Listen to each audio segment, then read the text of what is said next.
कहानी के शुरुआत में हम निक नाम के एक आदमी को देखते हैं जो अचानक डर के मारे चौंक कर जाग जाता है। जैसे ही वह नीचे देखता है उसके मुंह से एक चीख निकल जाती है। उसके असली पैरों की जगह अब उसके शरीर में मैकेनिकल पैर लगे हुए थे। गुस्से और डर में उसने दरवाजे पर इतनी जोर से लात मारी कि वह टूट कर खुल गया और वह सड़क पर भाग निकला। बाहर खड़े लोगों ने तुरंत उस पर बंदूकें तान दी, लेकिन ठीक उसी पल उसे अपने नए पैरों में एक अजीब और जबरदस्त शक्ति महसूस हुई। एक ही पल में उसने सैकड़ों मीटर की दूरी तय कर ली। उसकी रफ्तार इतनी अविश्वसनीय थी कि गोलियां भी उसे पकड़ नहीं पा रही थीं। उसका नाम निक था। कुछ दिन पहले तक वह Massachusetts institute of technology MIT का छात्र था। वह पढ़ाई में टॉपर और एक एक्सपर्ट हैकर था। एस्ट्रोनॉमी से लेकर जियोग्राफी तक शायद ही ऐसी कोई चीज थी जिसे वह नहीं जानता था। लेकिन बचपन से ही उसे पैरों की बीमारी थी, जिसकी वजह से उसे बैसाखियों के सहारे चलना पड़ता था। उस दिन वह अपनी गर्लफ्रेंड हैली और अपने दोस्त जोनाह के साथ रोड ट्रिप पर था। वे हैली का सामान शिफ्ट करने में उसकी मदद कर रहे थे। अचानक शाम को उसे एक रहस्यमयी हैकर का मैसेज मिला। वे लंबे समय से ऑनलाइन एक दूसरे से टकरा रहे थे, लेकिन इस बार हैकर ने सीधे हैली का लैपटॉप हैक कर लिया था और उसकी हर हरकत पर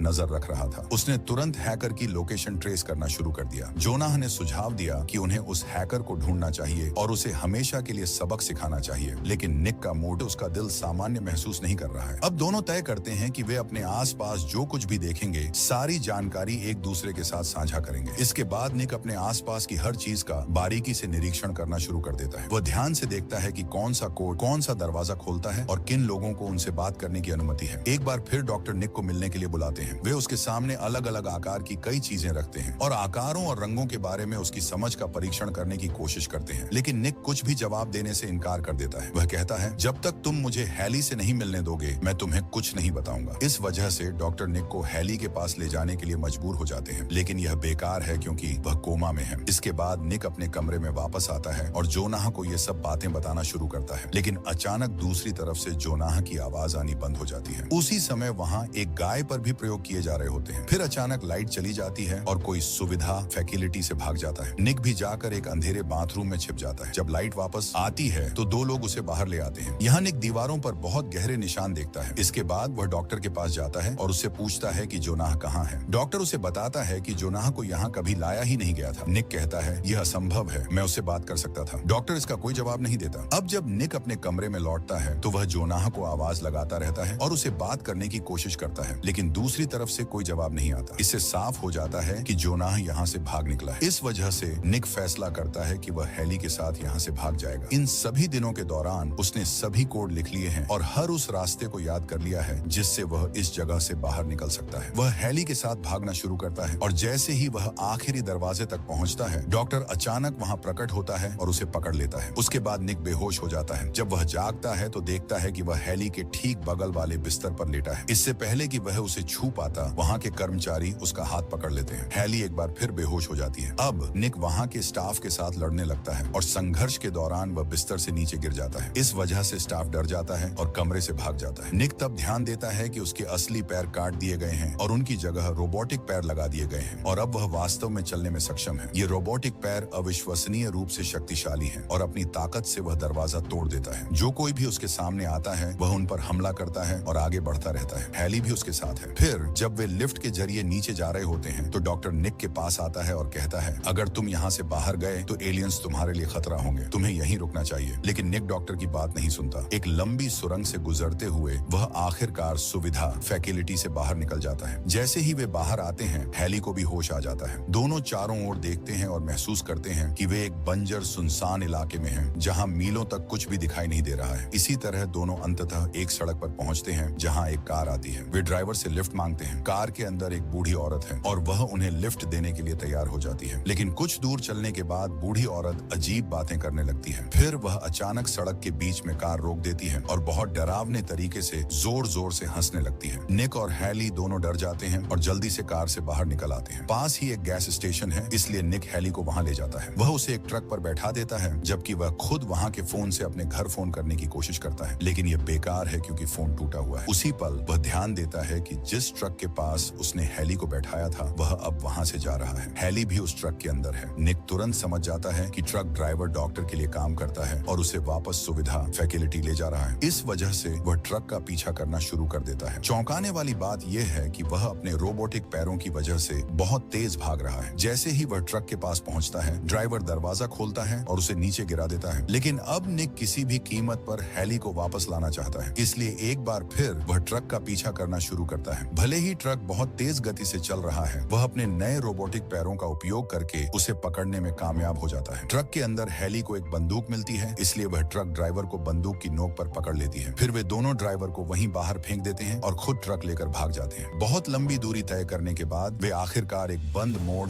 डेड एंड पर पहुंचते हैं, जहां सड़क पूरी तरह खत्म हो जाती है। इस वजह से वे वापस मुड़ने के लिए मजबूर हो जाते हैं। लेकिन तब निक को एहसास होता है कि वे एक बार फिर उसी सड़क पर लौट रहे हैं। उसी पल उन्हें पास में एक विजिटर सेंटर दिखाई देता है। जब वे विजिटर सेंटर में दाखिल होते हैं तो उन्हें वहां का एक नक्शा मिलता है। नक्शे से उन्हें पता चलता है कि पूरे इलाके में सिर्फ एक ही सड़क है। निक को कुछ समझ नहीं आता और इस बीच हैली की हालत खराब होती जा रही है, इसीलिए दोनों रात वहीं रुकने का फैसला करते हैं। उस रात जब वे उस जगह के अंदर होते हैं, डॉक्टर के आदमी अचानक वहां पहुंच जाते हैं। निक और हैली उनसे छिपने लगते हैं। छिपते समय वे अचानक देखते हैं कि उनका दोस्त जोनाह भी वहां है। वही जोनाह जो पहले फैकल्टी से भाग गया था। जोनाह के हाथ पूरी तरह बदल चुके हैं। दूसरे शब्दों में उसे निक के रोबोटिक पैरों की तरह ही रोबोटिक हाथ दिए गए हैं। इसीलिए जब जोनाह पहले फैकल्टी से भागा था तो दीवारों पर बहुत गहरे निशान पड़े थे। निक यह भी गौर करता है कि जो नंबर उसके अपने हाथ पर लिखा है वही हैली की गर्दन पर भी लिखा है। जोनाह कहता है, अगर तुम इस नंबर को जोड़ो तो कुल 51 बनता है। इसका मतलब है कि हम एरिया 51 में हैं, जहां वैज्ञानिक नए प्रयोग करते हैं और वे हम पर भी प्रयोग कर रहे हैं। इसीलिए तुम्हारे पैर और मेरे हाथ बदल दिए गए। उनके लिए हम प्रयोगशाला के अंदर चूहों की तरह टेस्ट सब्जेक्ट से ज्यादा कुछ नहीं है। अब डॉक्टर के आदमियों के वहां से चले जाने के बाद अगली सुबह वे इस जगह से बचने के लिए एक बार फिर ट्रक में आगे बढ़ते हैं। कुछ दूरी तय करने के बाद उन्हें आगे एक चेक पॉइंट दिखाई देता है। हालांकि वे ट्रक को उसके पार ले जाने की कोशिश करते हैं, लेकिन सेना उनके ट्रक को एक विशाल पिलर सिस्टम का उपयोग करके फंसा लेती है, जिसे केवल ऑपरेटिंग सिस्टम के माध्यम से हटाया जा सकता है। अब जोनाह ट्रक से बाहर निकलता है और उस कमरे तक पहुंचता है जहां लैपटॉप रखा है। लेकिन इससे पहले कि वह पिलर हटा पाता, एक गोली उसके चश्मे पर लगती है, जिससे उसकी नजर धुंधली हो जाती है। इसका मतलब है कि अब वह न तो कोड डाल सकता है और न ही सिस्टम को हैक कर सकता है। इस वजह से वह वापस बाहर आने के लिए मजबूर हो जाता है। फिर अपने रोबोटिक हाथों की जबरदस्त ताकत का उपयोग करते हुए वह पिलर को तोड़ डालता है। इसके बाद निक और हैली वहां से भागने में सफल हो जाते हैं, लेकिन जोनाह पीछे रह जाता है। उसे पहले ही कई गोलियां लग चुकी हैं। जोनाह का बलिदान देखकर निक और हैली दोनों की आंखों में आंसू आ जाते हैं। अब वे लगातार आगे बढ़ते रहते हैं और अंततः उनके सामने एक विशाल पुल आता है, लेकिन पुल के ठीक बीच में डॉक्टर खड़ा है। इससे पहले कि उनका ट्रक उस तक पहुंच पाता, डॉक्टर के आदमी सड़क पर कुछ फेंक देते हैं, जिससे ट्रक के टायर पंक्चर हो जाते हैं और ट्रक पलट जाता है। अब चूंकि हैली बुरी तरह घायल हो गई है, वह बेहोश हो जाती है। उसी पल एक हेलीकॉप्टर वहां पहुंचता है और हैली को अपने साथ ले जाता है। निक भी गंभीर रूप से घायल है, लेकिन अपनी पूरी ताकत के साथ वह एक बार फिर खड़ा हो जाता है। तभी उसका ध्यान डॉक्टर के टैग नाम पर जाता है, जिस पर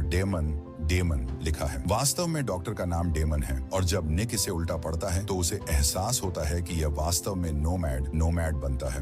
वही हैकर जिसने उन्हें रहस्यमयी संदेश भेजे थे और जिसने उनके कॉलेज के सर्वर को हैक किया था, जिसका दोष निक और उसके दोस्त पर मढ़ा गया था। अब डॉक्टर आखिरकार खुद सब कुछ स्वीकार कर लेता है। वह कहता है, हाँ, मैं ही था जिसने तुम्हारे कॉलेज के सर्वर को हैक किया था और दोष तुम पर और तुम्हारे दोस्त पर डाला था। हमने हैली के सिस्टम को भी हैक किया और उसके अकाउंट से तुम्हें मैसेज भेजे। हमने तुम्हें उकसाया ताकि तुम अंततः हमारे पास पहुंच जाओ। आज तुम्हारे दोस्त जिस भी हालत में हैं, उसके जिम्मेदार तुम हो। फिर वह सच्चाई बताते हुए कहता है, हम इंसानों पर एलियन तकनीक का इस्तेमाल करते हैं। हमने अब तक जितने भी लोगों पर प्रयोग किए हैं, उनमें से तुम हमारे सबसे अच्छे सब्जेक्ट हो, जिसने रोबोटिक पैरों को अपने शरीर और दिमाग के साथ पूरी तरह से ढाल लिया है। इसका मतलब है कि तुम हमारा सबसे सफल प्रयोग हो। ये सब सुनकर निक को बहुत गुस्सा आता है। अपने रोबोटिक पैरों की शक्ति का उपयोग करते हुए वह पुल की ओर अविश्वसनीय गति से दौड़ने लगता है। उसकी गति अविश्वसनीय रूप से तेज हो जाती है और अचानक वह एक अदृश्य दीवार से टकराता है। प्रभाव के कारण वह दीवार के दूसरी ओर चला जाता है। जब वह अपने पीछे देखता है तो उसे डॉक्टर वहां खड़ा दिखाई देता है। डॉक्टर अपना हेलमेट हटाता है और अब निक को एहसास होता है कि वह इंसान बिल्कुल नहीं है, वह वास्तव में एक रोबोटिक एलियन है। इसके बाद निक अपने आगे देखता है और उसे बाहरी अंतरिक्ष आउटर स्पेस दिखाई देता है। उस पल उसे समझ आता है कि वह अब पृथ्वी पर नहीं है, बल्कि एक एलियन स्पेसशिप के अंदर है। स्पेसशिप का नंबर भी 23,541 है, बिल्कुल वही नंबर जो उसके हाथ और हैली के कंधे पर लिखा था। इसका मतलब है कि यह कभी एरिया 51 था ही नहीं। इसके बजाय ये रोबोटिक एलियंस का एक एलियन जहाज है और वे इंसानों पर अपनी तकनीक का परीक्षण कर रहे हैं। फिल्म की कहानी यहीं खत्म होती है। अगर आपको ये रोमांचक कहानी पसंद आई हो तो वीडियो को लाइक करें और ऐसी ही और दिलचस्प मूवी एक्सप्लेनेशंस के लिए हमारे चैनल को सब्सक्राइब जरूर करें। शुक्रिया।